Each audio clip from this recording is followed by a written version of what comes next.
So imagine you are sitting in your living room, you're reading a book, maybe sipping some coffee, and suddenly the doorbell rings. The ultimate trigger. Right. Immediately, a dog stands up from the rug, and the tail is wagging.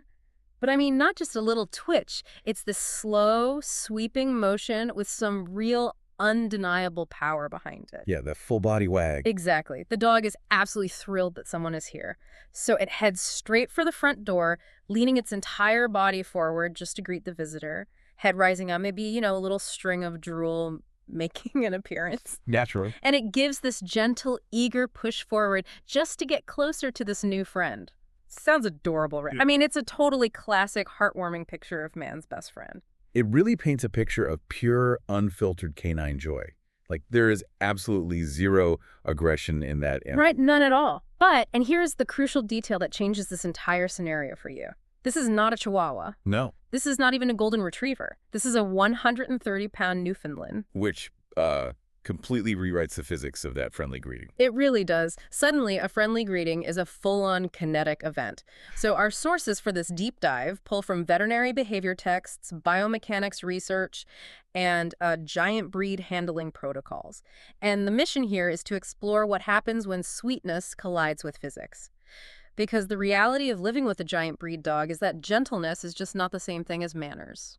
Okay, let's unpack this because it's a massive shift in perspective. It is, because when you work a dog that sheer scale into your home, you are no longer just dealing with animal behavior. You are dealing with mass and gravity. Yeah, the rules literally change. Exactly. I mean, a small dog jumping up is, at worst, a minor annoyance, right? You brush off your pants and move on. Right. But a 130-pound dog, leaning its full weight into a guest, or, accidentally blocking a doorway, or pushing past someone on the stairs, that is a completely different physical event. It goes from being an annoyance to a potential safety hazard in a fraction of a second. Yeah, and, if you're listening to this and looking at your, say, 50-pound rescue dog, you might be thinking, my dog gets excited and bumps into me sometimes. It's totally fine. But the math changes entirely when the dog weighs as much as an adult human. Oh, 100%. But before we even talk about how to manage a dog that massive, we really have to understand how their mind works. And the source material highlights a massive misconception about their intelligence, specifically what's called the slow learner myth. Yeah, the sources are really emphatic on this point. Newfoundlands are highly intelligent, incredibly people-oriented, and highly trainable.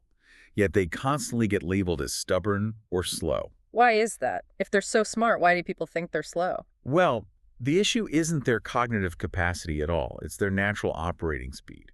Newfoundlands literally move slower than a lot of high-drive working breeds. Okay, right. If you think of a Border Collie or a Belgian Malinois, those dogs are practically vibrating. They process a command and they physically twitch into position almost instantly. They're just spring-loaded. Exactly. But a Newfoundland moves deliberately. Humans see that delayed physical response and mistakenly project that physical pacing onto their cognitive pacing. So people assume because the dog takes 5 seconds to sit down, it took 5 seconds to understand the word sit. Precisely. They mistake a calm, mechanically slow-moving dog for a dog that is slow to understand. You really have to remember the biomechanics of a giant breed. Right. Moving 130 pounds of bone and muscle requires real effort. Rapid, jerky movements can actually damage their joints over time, so they just evolved a more deliberate way of moving. It's less like a high-revving sports car accelerating and more like a mass luxury semi-truck turning its wheel. Like the driver in the brain has already given the command, the wheel has been turned, but the physics of the vehicle means you just have to wait a few seconds to actually see the truck alter its course. That is the absolute perfect way to look at it. The internal computer is just as sharp, but the vessel requires a completely different kind of handling. Yep. And because they process and move deliberately, the owner has to commit to teaching early. The sources really emphasize that training a Newfoundland should be patient, clear, and built almost entirely on positive reinforcement. You are shaping habits. Which is, relatively easy when they are a 20-pound puppy. But trying to wrestle those same boundaries into an 80-pound adolescent dog who has already made up their mind, you're basically setting yourself up for failure. Oh, you will lose that wrestling match every single time. And that brings up a really crucial distinction about intent versus impact. Well, let's dig into that. Because if you love a gentle giant, I can imagine it's really easy to get defensive. Like, But if they are so naturally gentle, why does a lack of structure matter so much? Can't we just rely on their good nature to keep things peaceful? What's fascinating here is that bad behavior in a giant breed rarely requires bad intent. Really? Yeah. Let's just look at the reality of their size. A kind, really sweet-natured dog can still pull incredibly hard on a leash just because they smell a discarded hot dog on the sidewalk. Right, they're just following their nose. Exactly. Or they can jump up simply because they are absolutely thrilled you came home from work. Or, they can completely knock over a child by accident just by turning around too quickly in a narrow hallway. Oh, wow. None of that requires an ounce of aggression. It just requires mass and a lack of spatial boundaries. The dog intends to say, I love you, but the impact is a bruised tailbone for the person who just got bowled over. It's like the sweetness opens the door, but the structure and the manners actually keep that door safe. Right. And people out in the real world are a lot less forgiving of a fully grown giant lunging forward, even playfully, than they are of a golden retriever doing the exact same thing. That brings up a massive logistical problem, right? Taking that kinetic energy outside. We've talked about the dog's mindset, but let's talk about the anchor, the leash. Because Yeah. if I have a 130-pound dog, a standard collar and leash setup just seems like a terrible idea. I'd basically be putting a handle on a bear. So how do you even anchor that kind of mass? You're hitting on the single most critical rule highlighted in the handling guides. A Newfoundland must never, ever discover that its physical strength is greater than the person holding the leash. Wait, really? It's like a secret you have to keep from them at all costs. It is the most important secret in the world, Yeah. because that discovery, once they make it, is genuinely hard to undo. I can imagine. If an intelligent giant realizes, oh wait, if I just drop my center of gravity and lean forward, I can drag this human wherever I want, they will remember that leverage. Pulling is almost never defiance. It's just excitement or a habit that got reinforced because, well, pulling worked in the past. Feel like the human gave up, let the leash slide, and the dog learned that pulling equals getting to the fire hydrant. Exactly. But mechanically, how do you even prevent that? If you attach a leash to their neck or back, aren't you just giving them a sled dog setup? You are. If you put a back clip harness on a Newfoundland, you trigger what's called the opposition reflex. Dogs naturally lean into pressure. Sled dogs wear back clip harnesses specifically so they can pull efficiently. If you equip a giant breed with that, you've just turned them into a tow truck. A very furry tow truck. Exactly. So the sources recommend tools that manipulate their center of gravity, like scent clip harnesses or head halters. If they pull, the front attachment mechanically turns their chest back toward you. It redirects their forward momentum without you ever having to win a tug of war. Ah, so you're using physics against physics. You have to. And, this connects directly to their sheer size and what they were originally bred for. The source material spends a lot of time on their legendary love for water. The iconic water rescue dogs. Right. They have an incredibly strong instinct, not just to swim, but to tow. They were literally bred to haul nets and rescue drowning sailors in the freezing Atlantic. Wow. But this is where leash manners become life or death. Uncontrolled dragging toward water is not some cute breed quirk. It is a severe safety hazard. Imagine a 130-pound dog suddenly deciding it needs to get to a duck, or deciding that a swimmer needs rescuing, and dragging you down a steep, slippery riverbank. The force multiplier of their weight hitting the end of a 6-foot line can literally dislocate a human shoulder. Okay, but here's where it gets really interesting, because I want to challenge that slightly. If this breed is historically legendary for water rescue, and their genetics are just screaming at them to get in the water, isn't demanding they wait calmly on a leash basically fighting their very nature? Aren't you suppressing what makes a Newfoundland a Newfoundland? That's a super common trap owners fall into, Yeah. Feeling guilty for restraining a working dog's instinct. Sure. But training doesn't suppress the legend. It keeps the legend safe. Oh, I like that. Teaching a reliable recall and teaching a strict wait command before they are ever allowed to enter the water, it doesn't dampen their love for swimming at all. It protects the dog from lunging into dangerous currents or boat propellers. Yeah. It protects the public, who might be swimming nearby and, frankly, don't want to be rescued by a giant dog. And it protects the owner. You give them an outlet for their genetics, but strictly on your terms. So training is protection, not punishment. That makes total sense when you're outside against the elements. But what happens when you bring that mass inside? Let's talk about the household ecosystem.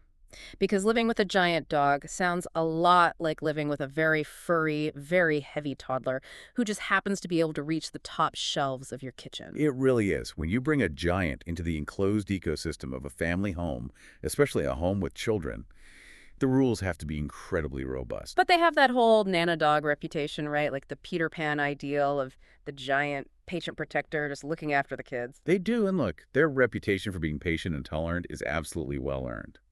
But the texts insist that while the dog may be gentle, the adults are the ultimate safety system.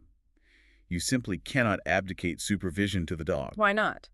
If the dog is patient, what's the actual risk? It comes back to biomechanics again. Giant breeds notoriously have terrible proprioception. Okay, proprioception, that's the awareness of where your body parts are in space, right? Exactly. They often literally don't know where their hindquarters are. So a Newfoundland turns around to kindly lick a child's face, and their hips swing like a wrecking ball, just completely wiping the toddler out. Oh my gosh. It's not clumsy, and it's certainly not aggressive. It's just a neurological delay in their spatial mapping. So they aren't nannies. They are 130-pound bowling balls with a heart of gold. That's pretty much it. So the rules have to manage that physical reality. No kids climbing on the dog, no pulling their coat, absolutely no disturbing them when they are sleeping. Rough play that gets the giant body overexcited, that has to be taken outside. And honestly, it's often not the kids that ruin the training, it's the adult visitors. Ah, the enablers. We all have those friends. The dog jumps up, the owner tries to correct it, and the visitor just waves you off. Oh, it's fine. I love dogs. I don't mind. Who's a big boy? Yes. And in 5 seconds, that guest just destroyed months of boundary training. But why is that so damaging? If the dog only jumps on the one friend who actively likes it, isn't that just compartmentalized? It's actually the exact opposite. It creates what psychologists call intermittent reinforcement. It is the single most powerful form of behavioral conditioning. Really? Yeah, think of a slot machine. If you know you might win a jackpot just once out of 20 pulls, you're going to keep pulling the lever. Yeah. If a dog learns that jumping up gets them affectionate scratches even 10% of the time, they will jump on everyone, hoping this specific person is the jackpot. Right. You just can't have guests rewarding behavior you are actively trying to extinguish. Wow, that makes so much sense. And I imagine that applies to the dining room table as well. A dog that tall can literally look you in the eye while you're eating dinner. Oh, their drooling, hopeful expression is incredibly powerful. But if just one family member quietly slips a piece of turkey under the table, you have instantly trained a giant dog to beg. And with the Newfoundland, begging isn't just sitting nicely near your chair. It quickly turns into countersurfing. Their leverage and their reach mean they can easily clear a kitchen island. Keeping food and dangerous medication secured is vital, but honestly, managing the humans in the house is the real challenge. Consistency from every single human in the ecosystem is the only way to manage a dog this persuasive. It really sounds like half the battle of training a giant dog is actually just training your friends and family. If the humans aren't perfectly on the same page, the dog will find the weak link. So promise you. Okay, so that covers the external behaviors, the leash, the visitors, the kitchen counters. But the source texts dive into something even deeper. What happens when the training is perfect, the ecosystem is consistent, but the dog's behavior suddenly changes anyway? Like, say, an incredibly sweet dog suddenly starts snapping or hiding. If we connect this to the bigger picture, this is where we see the profound overlap between behavior and biology. With giant breeds, behavior is often the only voice they have to communicate internal distress. The texts make a really critical point here. Grooming isn't just about making them look pretty. Grooming is fundamental health care. Brushing through that massive double coat, checking their ears, trimming their nails, these are daily health audits. If a normally well-trained Newfoundland suddenly hates being brushed, or refuses to go up the stairs, or starts acting irritable, owners should not immediately assume it's a behavioral regression. So what does this all mean? Because we usually default to thinking you're being a bad dog today, or you're just being stubborn. But you're saying our first thought should actually be, are you a hurt dog? Are you a hurt dog is the exact framework you need. Behavior changes often happen way before the giant body clearly displays physical symptoms of illness. Let's look at their coat, for example. A Newfoundland's double coat evolved to protect them in the icy waters of the North Atlantic. It is heavily insulated and highly water-resistant. So a 70-degree living room with the sun shining through the window, that can feel like a sauna to them. Overheating leads to panting, massive discomfort, and a severely shortened temper. If they snap, they might just be suffering from heat stress. That makes total sense. I mean, if I was forced to wear a dense winter parka in my living room, I'd probably be pretty irritable too. Exactly. Or take the grooming aspect. That coat is so dense that a hidden mat at the skin level feels like someone is constantly pulling your hair. When you go to pet them, it pulls the skin even tighter. They snap or pull away, not because they are defiant, but because they are in chronic localized pain. Wow. Refusing stares could be early joint discomfort, which is incredibly common given the sheer weight they carry. Irritability could just be hidden dental pain. It's a complete mindset shift. It requires empathy over discipline. It really does. The sources strongly advise keeping meticulous records.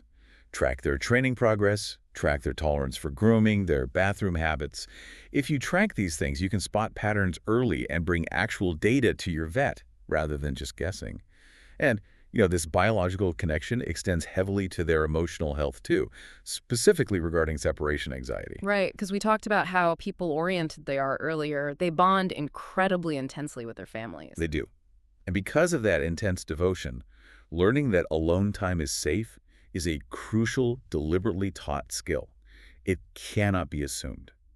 If a giant breed is showing severe distress when left alone, and we're not talking about a little whimpering here, we are talking about destructive chewing, trying to break through doors, prolonged vocalizing, or pooling drool, that is a biological panic response. So that's not a dog throwing a tantrum just because you left. That's a genuine neurological state of terror. Exactly. It falls into the exact same category as physical pain. You simply cannot discipline a panic attack out of a dog, and letting them just cry it out only reinforces the trauma. It requires systematic desensitization and often professional veterinary intervention. You have to be so tuned in to the whole organism, their physical mass, their genetics, their emotional attachments, their thermodynamics. The margin for error is simply smaller when the dog is that large. It really strips away the whole dogs are just simple animals idea. You are literally managing a highly complex biological and physical system, which, frankly, perfectly brings us to our summary for today's deep dive. We've covered the physics of the leash, the living room logistics, the proprioception, and the biology of their behavior. And for you listening, the core realization to take away from all of this is this. A Newfoundland, or really any giant breed, is not difficult because it is unkind. It is difficult when humans underestimate the sheer physical scale of that kindness. Their famous sweetness is what opens the door to our homes, but it is rigorous manners, biomechanical awareness, and thoughtful structure that keep the door and everyone around it totally safe. That perfectly distills the reality of living with a giant. And, analyzing all this leaves me with a lingering question, something that builds on everything we've unpacked today about mass and manners. If a Newfoundland's famous gentleness still requires such rigorous, thoughtful structure and human consistency just to be safe, how does this change the way we view easy or gentle dogs of any breed? Are we, as dog owners, taking the good nature of our smaller pets for granted simply because their bad habits don't weigh 130 pounds? Do we let the 30-pound terrier get away with terrible manners like pulling on the leash or jumping on guests just because physics lets us win the tug of war? That is a fantastic question to chew on. Does size give small dogs a free pass on bad manners? Have we been confusing a lack of mass with the presence of good behavior? Well, thank you for joining us on this deep dive today. We hope this exploration into the gentle giants has given you a whole new perspective on the intersection of size, sweetness, and structure. Keep questioning, keep observing, and keep exploring the fascinating world around you. And next time the doorbell rings, just be glad you know exactly who or what is waiting on the other side.